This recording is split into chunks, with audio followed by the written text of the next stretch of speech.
Tonight, many of America's farmers already feeling the pinch are worried about the possibility of more challenges. We don't know what to do with it because we don't know where it's going to go. Should I plant my crop, man? This ain't looking good. President Trump says these tariffs will help American farmers and ranchers, but farmers and ag economists tell me they're worried, and they think this will not only hurt California farmers, but also California consumers at the grocery store. Despite Donald Trump blinking on a bunch of the big disastrous tariffs on like the whole world, including like Madagascar and the island with the penguins, he announced today he's not just maintaining but increasing his tariffs on China, which is one of our largest trading partners. The United States of America has seen a decrease in the amount of wheat that it exports because of the fact that customers from other countries are increasingly turning to Canada, Australia, and Russia to meet their demand for wheat. This shift has been brought about by delays, rising prices, and ambiguous trade regulations. In the year 2025, the reputation of American wheat for being dependable was tarnished, despite the fact that it was once considered to be the gold standard on a global scale. The Philippines, France, South Korea, and Mexico are among the nations that have reduced or ceased their purchases of American grain, despite having relied on the United States for decades to meet their grain requirements. There were a number of issues that arose, such as shipments that were delayed, uncertainty over rules, and chemical residue that exceeded import limits. These are only some examples of the problems that occurred. This was especially evident in South Korea, where a considerable reduction in the market share of wheat that was imported from the United States of America was observed. Farmers who resided in states such as Idaho made the move to alternative crops, while in the United States, silos and rail yards were overflowing with grain that had not been sold, and in a number of instances, the harvest had decayed. In the meantime, Canada's capacity to maintain a steady and compliant supply of wheat has allowed it to keep up with demand, which has led to a significant growth in wheat exports from the country. This shift is not merely an indication of a disruption that will pass in a short amount of time.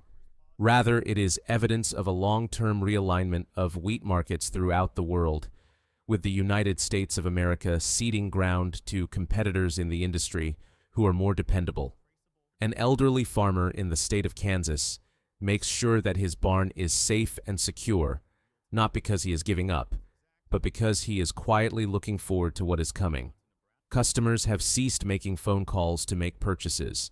The wheat either makes its way out or it does not. This is the reality that is taking place on the ground, even while the trade authorities in the state of Washington continue to discuss over policy. Missed deliveries, renegotiated contracts, and rerouted shipments all contributed to the slow erosion of the faith that customers placed in their suppliers over time. Eventually, they established new routines with suppliers that were more reliable. Farmers in America continue to work hard, planting, harvesting, and anticipating, but they are cognizant of the fact that confidence, once it has been lost, does not return quickly. Storage does not guarantee sales anymore. All that is left is a resolute commitment to restore confidence by means of restoring trust, one shipment at a time. The demand for wheat remains high around the world, but people are more concerned with the reliability of supply than with the ease of obtaining it. Meanwhile, Canada's exports are still doing well. The advantage that they offer is that they have become dependable. There is never a shortage of rail cars, and orders are always delivered on time, without any delays. There are a variety of farmers in Texas who are making changes to the crops they cultivate, but others are still growing the same crops because they are unsure of how long they will be able to continue producing a commodity in which the rest of the world has now lost faith. The message is crystal clear. The world's markets reward dependability rather than just a reputation. Trust is the most important factor in trade, and in order to regain the trust of its trading partners, the United States must demonstrate that it is worthy of being trusted on a shipment-by-shipment, buyer-by-buyer basis. Bangladesh has changed its reliance on the United States for wheat imports and has instead chosen to obtain the vast majority of its imports from Russia, Ukraine, and India. This decision was made as a result of delays, port fees, and documentation that was not in order. In Kenya, a recently created flour mill is dependent on wheat that is tracked using blockchain technology and imported from Canada. This places a larger emphasis on reliability than on flavor. In the United States, exporters were given incentives to participate in the bidding process, but they did not submit any bids.